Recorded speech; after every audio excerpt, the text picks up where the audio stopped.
Serbian nationalist Gavrilo Princip assassinates Archduke Franz Ferdinand. Heir to the Austro-Hungarian Empire, him and his wife Sophie are shot at point-blank range. This being an attempt to end the Austro-Hungarian rule over Bosnia and Herzegovina. Unknown to him and everyone else, this sets off a rapidly escalating chain of events.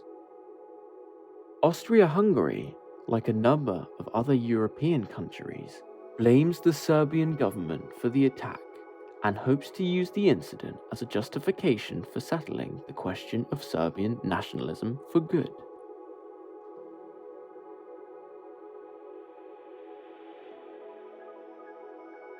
Kaiser Wilhelm secretly pledges his support to Austria-Hungary, giving them a so-called carte blanche, or blank check assurance of Germany's backing in the eventuality of war. The dual monarchy of Austria-Hungary then sends an ultimatum to Serbia, the terms harsh enough to make it almost impossible to accept. Convinced that Austria-Hungary is readying for war, the Serbian government orders the Serbian army to mobilize and appeals to Russia for assistance.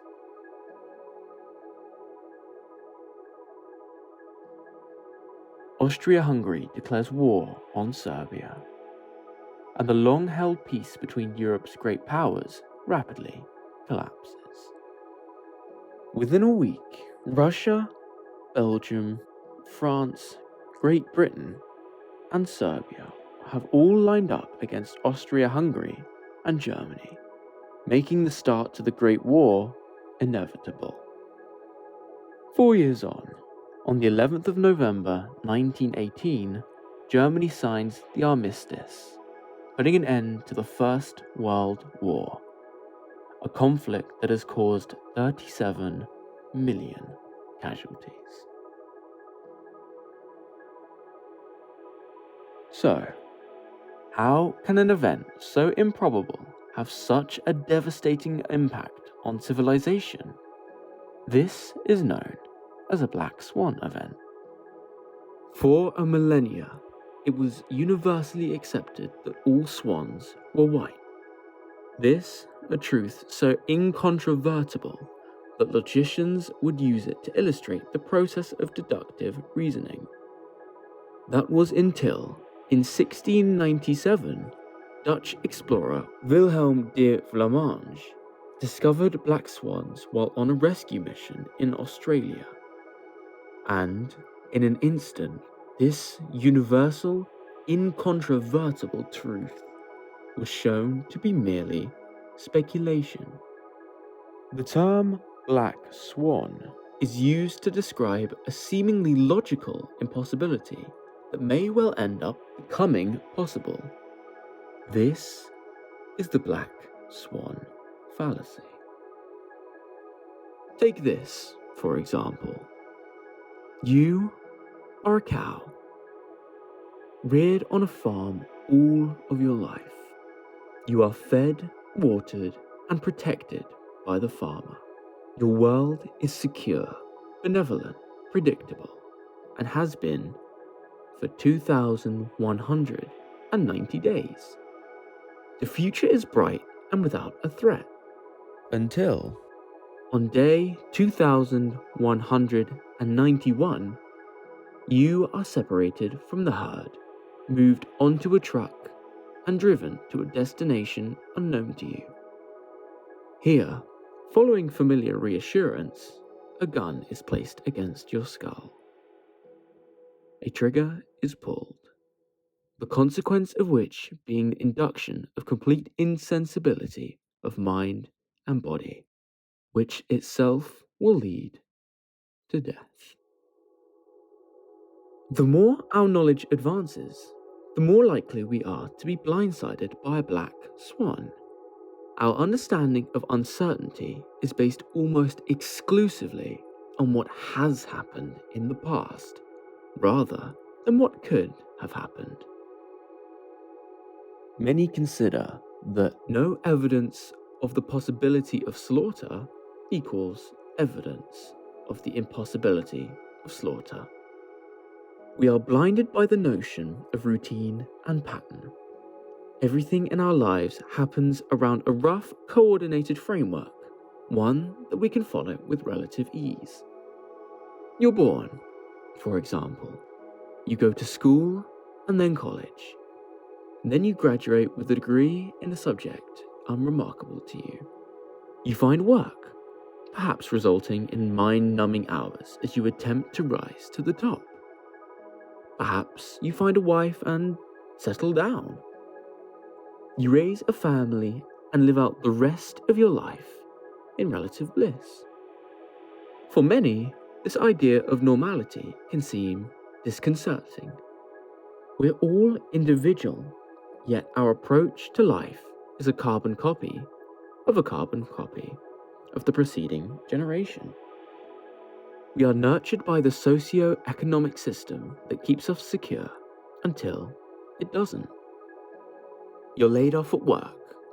You don't make the cut to get that degree. You find your partner's having an affair with that man she met at the party that you both went to. Our natural course of action in times such as these is to find something or someone to blame, in an effort to find closure, to return to this linear carbon timeline we call life. But can we ever really prepare for a black swan? Yes and no. You can consider every foreseeable outcome of a situation and ask yourself what course of action you take in that given situation. However, you won't be able to account for everything, making this effort seemingly futile. However, one thing is for certain. We can be far more sure of the wrong answers than the right ones.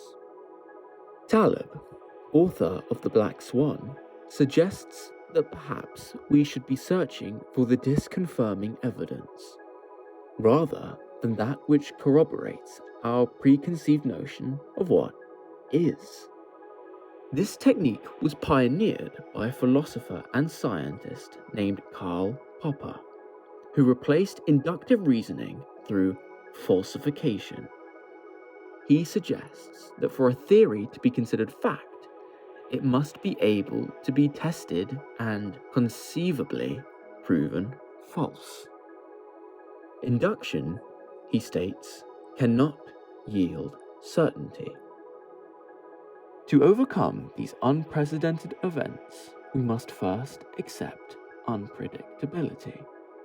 When you can admit your own pretense, you can begin to create a new future. Denying your current reality, regardless of the outcome, will not revert the problem at hand. Find methods of dealing with the adverse situation and take the best course of action at that moment in time. Things won't always go to plan, but it's far more effective than disregarding the issue entirely. Remember, our understanding of uncertainty is based almost exclusively on what has happened in the past, rather than what could have happened. Focus on the present and account for possible outcomes in the now by disregarding all previous notions unless already accounted for. Black swans present in your day-to-day life may not all be that bad.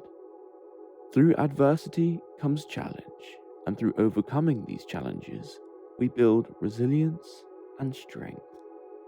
It's only through times of challenge that we appreciate the times we appeared to have had easy. The psychological debate over which toy to play with as a child is smaller, of course, in relation to the debate as to whether to quit your job and create an income elsewhere. However, remember that at the time they both seemed comparable. Losing a toy and losing a job are both stressful, and both provide opportunities for change.